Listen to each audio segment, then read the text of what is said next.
The Great Depression was a large-scale economic crisis that covered the world in the fall of 1929 and lasted until the end of the 30s of the last century. The most powerful economic blow fell on the countries of Western Europe and the United States. In the States, this was especially noticeable due to massive stock market speculation. In addition, in those days there was a prohibition law in the United States, a period when the production and sale of alcohol was strictly prohibited. All these factors contributed to one thing: the search for illegal earnings. As a result, crime and various groups flourished. People saw that the illegal way of earning money is the easiest. Being a gangster and going against the system has become fashionable. The time of depression is a period not only of the flourishing of crime in the United States, but also of the decline of society. People were poor, suffered all over the country. Americans blamed the government, police, and banks for these troubles. Their actions were the consequences of such a life. Therefore, all people talked about crime and criminals. The 30s in American history were written by robbers such as, for example, John Dillinger. We will talk about it in one of the next issues of Special Services. But if Dillinger was remembered by Americans for his charisma and the unofficial title of the most beautiful robber of those times, then these two will leave behind a trace of the sweet elusive couple Bonnie Parker and Clyde Barrow. Bonnie was born in Texas, into a poor family. Her father died when she was only 4, and the mother worked as a seamstress, supporting 3 children on the minimum wage. Bonnie tried to get a job from an early age because she did not want to live in poverty. She liked fashionable dresses, exquisite hats. But it was not destined to work. She was only 10 years old. For that age there was no work in Texas. All that remained was creativity, writing poetry, drawing and watching films about a luxurious life. Bonnie was unrealistically influenced by cinema, for her films were a map that showed the way to rethink and find herself. You can be different. You can create any story for yourself and live it. You don't have to be locked in the way of life in which you were born and live. And this is Clyde Barrow. Just like his future companion, he was born into a poor family of farmers. There was not enough money to live at all. Clyde's older brother, Ivan Barrow, nicknamed Buck, has long been involved in crime, stealing cars, robbing small shops. The smaller ones have never seen another life. Therefore Clyde adopted his brother's talents and became an equally successful criminal in this area. By the way, he even had a legal job. Nevertheless, he was still thrown behind bars several times for stealing a car and poultry. He did all this in order to buy himself expensive suits, ties and most importantly, his favorite hats. Clyde dreamed a lot. He wanted to do something to avoid living in poverty for the rest of his life. He hated poverty and hated to look like a poor man. Over time his criminal skills only improved. The brother taught the kid to rob shops and break safes correctly. By the age of 17, Clyde had already made many enemies, mostly among law enforcement officers who were already hunting him. And while he was engaged in petty theft, 15-year-old Bonnie married the man she then called the love of her life. It was 1926. The Great Depression was already knocking on the door. There is no work, there is no money, and the marriage began to burst at the seams. This was not the kind of life the young girl dreamed of. Bonnie thought that her life would be like in a novel, True Love. Instead, her husband, Roy, began to disappear. He didn't say where he was going. When she tried to reproach him with this, he beat her. When Roy left home again, he did not return. In 1929, Bonnie decides to leave her husband. She leaves him, but does not remove the ring. It will stay with her until she dies. A year later, at her friend's house, she will meet a young man with whom she will immediately fall in love, and his name is Clyde Barrow. This is where the story of their love and a criminal journey of 2 years begins. But first, Clyde had to serve time for theft, burglary and robbery.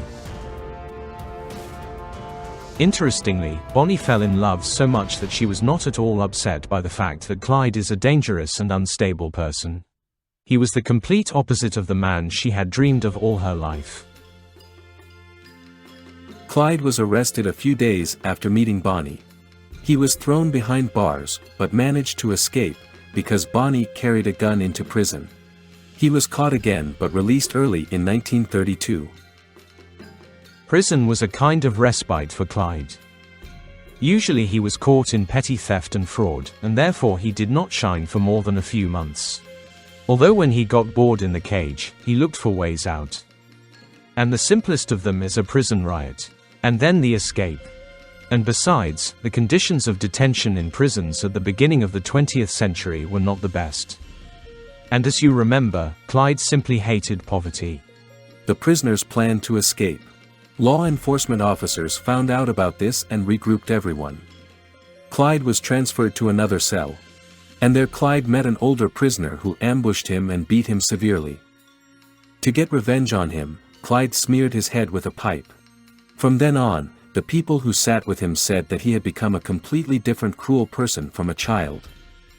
Prison changed him a lot. While Clyde was serving his term, he was constantly visited by Bonnie. Of course, when he was not in forced labor, which was more like hard labor. The prisoners were fed little, forced to work under the scorching sun, digging holes, finishing off rocks and hauling stones. Several months of such work could take away the health of even the most hardy criminal. Therefore, Clyde came up with an ingenious plan on how to get away from such work. And he did not lose. Not only will it not work, it will also be released ahead of schedule. Clyde was so reluctant to work that he cut off 2 of his toes. On the one hand, he was a winner, and on the other hand, he missed a little. In 1932 he was released ahead of schedule, his fingers could not be cut off. In the spring of 1932 Bonnie and Clyde became what we know them today. Although in the United States in those days they were ghosts. After all, no one has seen them with their own eyes. Of course, except for those they robbed. There were legends about a couple with machine guns. And it was unrealistic to catch them. No one knew what they looked like. And this despite the fact that they did not hide their faces. Riding from one state to another, Bonnie and Clyde emptied shops, cans and gas stations. In the eyes of the people, they were heroes whom no one could catch. Their main victims were banks and bankers. They robbed banks during the Great Depression, when most Americans believed that banks and bankers had destroyed their economy and themselves. It was really hard to catch them. The law enforcement system at that time did not yet have good equipment. This applied not only to uniforms and weapons, but also to transport. The Ford Automobile Company has grown and developed, bringing fast cars to the market that are not available to everyone, of course. Clyde adored such cars. Since childhood, he cut through the wind in cars stolen by his brother. Therefore he was not only a skilled driver but also a good racer. Add to that a powerful car and that's it, you're an elusive robber. There were days when Clyde stole 4 cars and he specialized in stealing only the best, most powerful cars. One of them was a Ford F8. He just flew. Clyde was driving 70 to 80 miles per hour, and law enforcement officers were dragging after him at a speed of only 35 miles. In 1933 Bonnie and Clyde were joined by Ivan Barrow, nicknamed Buck, Clyde's brother, and his wife Blanche. A little before them, William Daniel Jones entered the gang. Now there were 5 of them. And the more of them became, the more attention they attracted to themselves. In the end, the newly created FBI drew attention to them. More precisely, their first director is J. Edgar Hoover. Only the Bureau could stop the robbers, because American laws did not allow the cops of one state to perform the duties on the territory of another. This is what the criminals used. Having committed a crime, for example in Texas, they fled to Oklahoma. Despite the fact that Bonnie and Clyde's gang usually tried to escape from a shootout, they always carried a whole arsenal of weapons in the trunk of their car. They had not only rifle pistols, but also a Browning light machine gun. If we count in general, then during the entire period of the group's activity, they managed to rob 12 banks, commit 13 murders and 5 kidnappings. The victims of the gang were either high-ranking officials in the banking spheres or law enforcement officers. In a word, they saw no boundaries in front of them. And when money was not enough, they came to Missouri, to the city of Joplin. A rather small place that was known among bootleggers and underground liquor dealers. Usually, they were the ones who most often arranged parties there or hid from law enforcement officers. Bonnie and Clyde's gang settled in this apartment. An ideal place to lie down, if it weren't for alcohol and debauchery.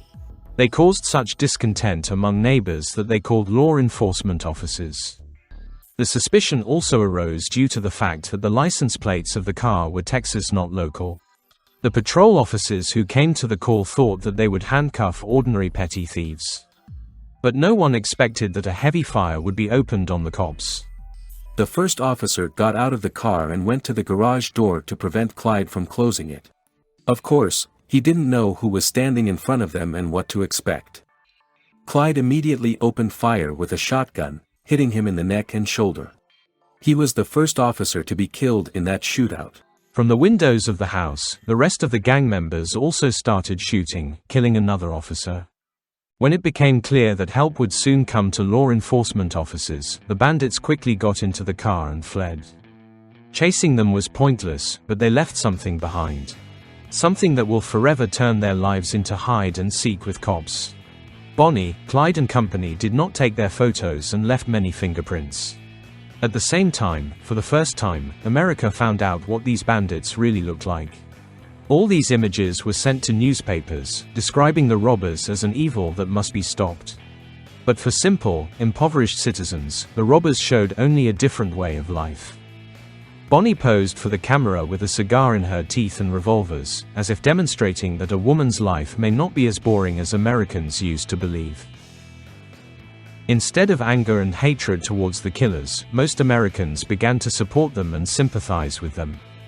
Immediately after the shootout, they fled the scene so quickly that they left not only photographs, but also clothes, jewelry and many weapons.